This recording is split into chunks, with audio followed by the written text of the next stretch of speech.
NASA is preparing for a commercially built craft to land on the moon's surface for the first time. It is part of NASA's Commercial Lunar Payload Services program, which works with private engineering firms. The company, United Launch Alliance, built what's dubbed as the Vulcan Centaur rocket for the launch. That rocket will carry a lunar lander craft built by another company, Astrobotic. Liftoff is scheduled for Monday, and a moon landing attempt is slated for February 23rd. Derek Pitts joins us now. He is a chief astronomer at the Franklin Institute in Philadelphia, and always so good to answer all of our questions about space. Good to have you with us. So tell us about NASA's goal, outsourcing missions to private companies. How does this advance space exploration? Hello, how are you, Lana and Elaine? Great to see you. Yeah, this really does a great job for NASA because in outsourcing a lot of the work that they have to do, it makes it easier for NASA to meet the deadlines in the schedule for actually getting to the moon. And it also takes advantage of all the technological capability that there is spread around the country to get this work done. So, NASA has always been a big contractor, really, letting out contracts to other engineering firms to build the rockets and things like this. So this is not unusual for NASA, but they're spreading it out a lot more these days, as I said, to help meet the schedule. Interesting. Well, the rocket is also carrying some DNA of the late Star Trek creator Gene Roddenberry and some of the original cast members. Derek, what more can you tell us about that?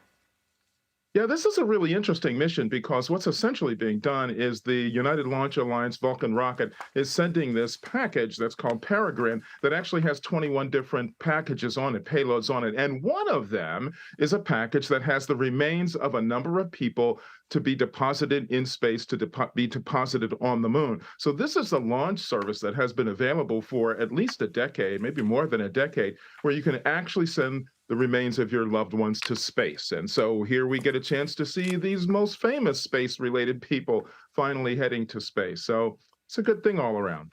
Rest in everlasting peace out there in the cosmos. Derek, we are also coming up on the 25th anniversary of the Mars exploration rover landing. Talk to us about why that mission was important and how it builds upon the things or how we're currently building upon that mission with our space exploration now.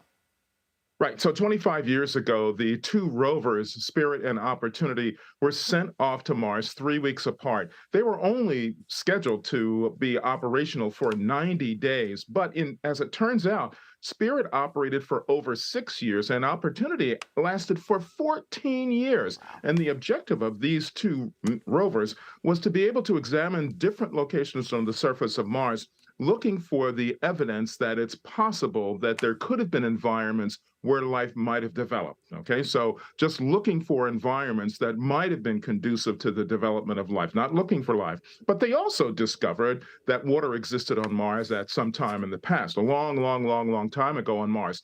But this set us up for all of the other rovers that have come after that, including Perseverance, which is on the surface now with Curiosity, doing incredible work, discovering all kinds of new things about the surface of Mars that help us to understand what the real environment of Mars was like billions of years ago when it was much more Earth-like, much warmer, much wetter, with a thicker environment. All those things that made it a lot more Earth-like, we've been able to learn that from the present rovers that are based on these two pioneering rovers, Spirit and Opportunity, 25 years ago. Yeah, and then just hearing you talk about it, Derek, the mind expands with Exactly. possibility.